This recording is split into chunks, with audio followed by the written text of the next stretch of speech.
조합제 TV 시청자 여러분 안녕하십니까. 2019년 12월 12일 오후 3시 46분입니다. 오늘 한국 시간으로 미국 시간으로는 11일입니다. 유엔 안전보장이사회가 소집이 되었습니다.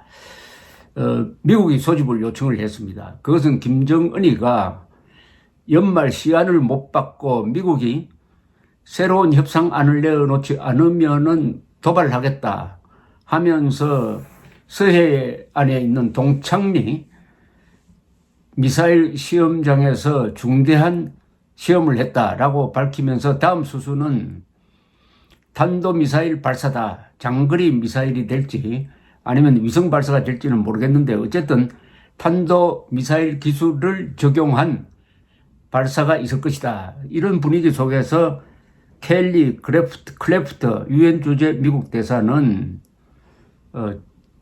이번 발언에서 유엔 안보리 발언에서 몇 가지를 짚었습니다. 첫째, 미사일 발사를 하면 안 된다. 이것은 탄도미사일 발사를 금지시킨 유엔 안보리 제재 위반이다라는 것을 못을 딱 박았습니다. 이것은 트럼프 대통령이 그동안에 단거리 미사일은 이게 유엔의 제재 대상이 아닌 것처럼 행동한 데 대해서 완전히 다른 해석입니다. 분명히 모든 미사일, 탄도미사일 발사는 금지되어 있음을 확실히 했습니다. 그래서 이번에 설사 인공위성을 발사하는 쇼를 하더라도 그것은 제재 위반이 된다는 점을 분명히 했습니다. 그러면서 만약 도발을 하면은 유엔 차원에서 새로운 제재를 할 수밖에 없을 것이다. 그러나 대화의 창은 열려 있다. 대화의 창은 열려 있다. 이렇게 이야기를 했습니다. 그러니까 이 상황을 좀 정리를 했습니다. 미국 입장에서. 첫째, 모든 미사일 발사는 유엔 안보리 제재 위반이다 하는 것을 공식적으로 분명히 했고, 만약 또 발사를 하면은 유엔 차원에서, 미국 차원에서 추가 제재가 들어갈 것이다 하는 뉘앙스를 풍겼습니다. 그러나 협상장으로 돌아오면은 거기에 상응하는 대가가 있을 수 있다 하면서 협상 복귀를 촉구를 했습니다. 지금 실무 협상이 재개되지 않고 있습니다. 사실상 지난 2월에 있었던 하노이 회담, 결렬된 하노이 회담 이후에는 이렇다 할 접촉이 없습니다. 그러면서 김정은이가 연말까지라는 시한을 딱 정해놓고 트럼프를 막 몰아붙이고 있습니다. 이러니까 유엔 안보리를 소집을 해가지고 유엔 차원에서 북한에 대한 압박을 공식화했습니다. 물론 러시아나 중국은 제재에 반대하고 있습니다. 제재 완화를, 그렇다고 제재 반대한다고 해가지고 제재에서 이탈하겠다는 것은 아닙니다. 다만 제재 완화가 필요하다. 대화를 위해서 이런 훈수를 두고 있죠. 그러니까 연말로 정한 이유 중에 하나는 지금 연말까지 외국에 나가 있는 북한 노동자를 다 돌려보내야 됩니다. 아마 올해 안에 약 2만 6천 명이 돌아오게 되어 있다고 합니다. 그 연말까지 보따리를 사가지고 돌아오는 그 초라한 북한 노동자가 평양에서 이래저래 활동을 한다면 아마 민심도 흉흉해지지 않을까 생각이 듭니다. 한편 유엔 안보리가 소집된 가운데서 미국의 전략 무기, 특히 이 B-52라든지 정찰기라든지 전략 폭격기라든지 이런 전략적 자산이 한반도 상공에 배치되고 있습니다.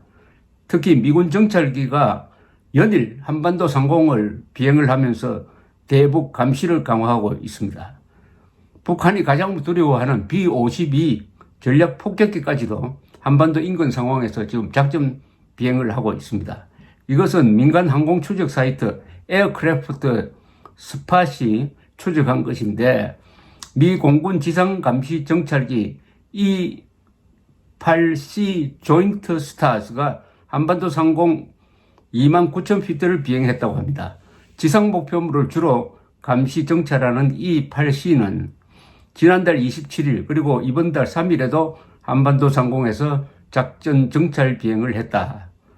그리고 통합 감시 및 목표 공격 레이더 시스템을 탑재한 E-8C는 고도 약 9km에서 12km 상공에서 북한군 미사일 기지, 야전군 이동, 해안포, 장사정포 기지 등의 병력과 장비 움직임을 정밀 감시하고 있다는 것입니다. 그 다음에 글로벌 호크 장거리 고고도 무인정찰기입니다. 글로벌 호크가 경기도 남쪽 한반도 상공을 비행을 했습니다. 글로벌 호크는 지상 20km 상공에서 레이더와 적외선 탐지 장비 등을 통하여 30cm 크기의 물체까지 식별할 수 있습니다. 또 RC-135W, RC-135U 등등 여러 형태의 정찰기도 지금 한반도 상공에서 북한 정찰에 나섰는데 이것은 다분히 북한에 대한 경고죠. 만약 장난치면은 이 전략 자산이 순식간에 북한을 덮칠 수도 있다.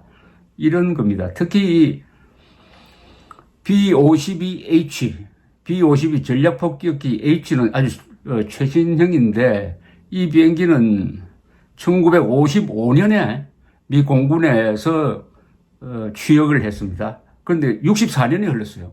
64년이 지났는데도 아직도 맹활약을 하고 있는 B-52는 대륙간 탄도미사일, 전략 핵 잠수함과 함께 미국의 3대 핵 전력으로 꼽힙니다.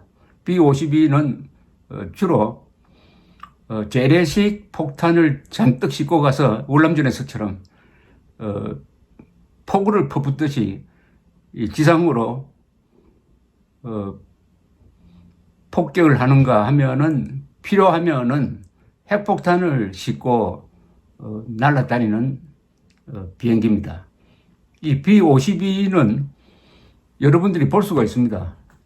전쟁기념관에 가면 B-52가 있습니다. 세계에서 B-52가 전시된 나라는 한국과 영국밖에 없습니다. 미국을 제외하고는. 저것이 전쟁기념관을 만들 때 노태우 정부가 특히 미국에 부탁을 해가지고 미국 정부가 당시는 냉전이 아직 진행되고 있었으므로 소련에 통보를 하고 우리가 내장된 그 기계나 부품 다 빼고 껍데기만 준다 해가지고 한국에 선물한 겁니다. 전쟁기념관에 가면 꼭 한번 한 구석에 설치되어 있는 걸 한번 구경하시기 바랍니다. B-52가 얼마나 큰지 느낄 수가 있습니다. B-52는 5명이 탑니다. 승무원은. 그리고 기체의 길이가 48.5m.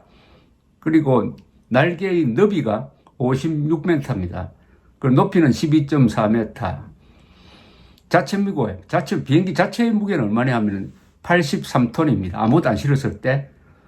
그러나 기름, 무기 등 120톤을 실을 수가 있습니다. 그러니까 자기 몸무게보다 더 많은 무게를 싣고 마하 0.85 음속의 0.85까지 시간 한 시속 1000km를 날 수가 있습니다. 가공할 비행기죠. 그리고 엔진이 8개나 됩니다. 최대 이륙 중량은 220톤입니다. 비행기는 이륙할 때 제일 무겁습니다. 왜냐하면 기름이 잔뜩 있으므로.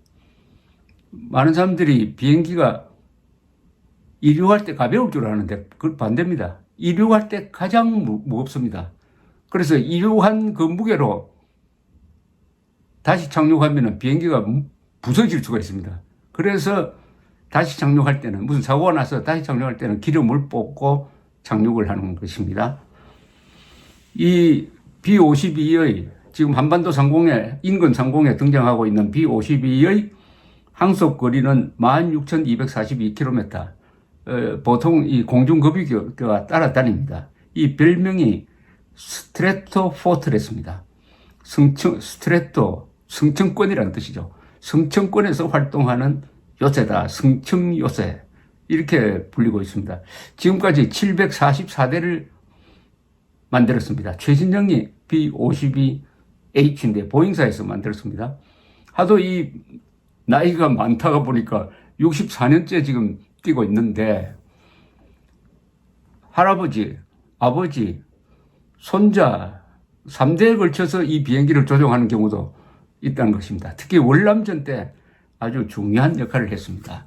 자, 이렇게 해서 지금 B-52까지 등장했으니까 김정은이가 아마 전전긍긍할 겁니다. 이래도 도발을 하겠느냐 해서 도발을 하면은 그때는 맛을 보여주겠다. 트럼프는 지금 속으로는 오히려 도발해 주기를 바라고 있을 겁니다. 그러면은 강경 대응을 해가지고 지금 국내 사정이 깝깝합니다. 바로 하원이 머지않아 탄핵 표기를 하게 될 것이고 하원을 통과하는 것은 문제가 없습니다. 상원으로 가면은 상원에서 이제 공화당이 다수당이니까 거기서 통과되면은 파면인데 그럴 가능성은 지금 현재로는 없습니다. 그러나 어쨌든 미국 역대 대통령 중에서 탄핵 소추안이 하원을 통과하는 세 번째 대통령이 됩니다. 존슨 대통령, 앤드루 존슨 대통령, 링컨 다음 대통령입니다. 그 다음에 클린턴 대통령, 그 다음에 트럼프가 되니까 아주 불명예죠. 이런데 만약 김정은이가 도발을 해주면은 좋다 하면서 강경한 군사적 대응을 취함으로써 국내 정치 상황을 일변시키고 싶어 할 것입니다. 김정은이가 계산을 잘못했어요. 트럼프를 몰아붙이면 굴복할 줄 알았는데 트럼프는 이제 더 굴복할 수가 없는 코안사로 몰려 있으므로 굴복할 수가 없습니다. 굴복한다는 것은 대북 제재를 해제하는 것인데 대북 제재 해제하면은 오히려 더 큰 비판에 직면하므로 차라리 김정은이가 도발을 해주면은 이제는 그 순간부터 트럼프는 일종의 인질 상태에서 벗어나가지고 프리핸드가 돼가지고 마음대로 김정은을 두들길 수도 있다. 김정은의 자충수입니다. 그렇다고 김정은이 연말까지 뭘 하라고 했는데 가만히 있을 수도 없어요. 김정은이가 뭔가를 할 겁니다. 그 뭔가는 하는 게 자충수, 자승자박, 잔멸로 가는 길을 열게 될지도 모르는 상황에 B-52가 등장했습니다. 감사합니다.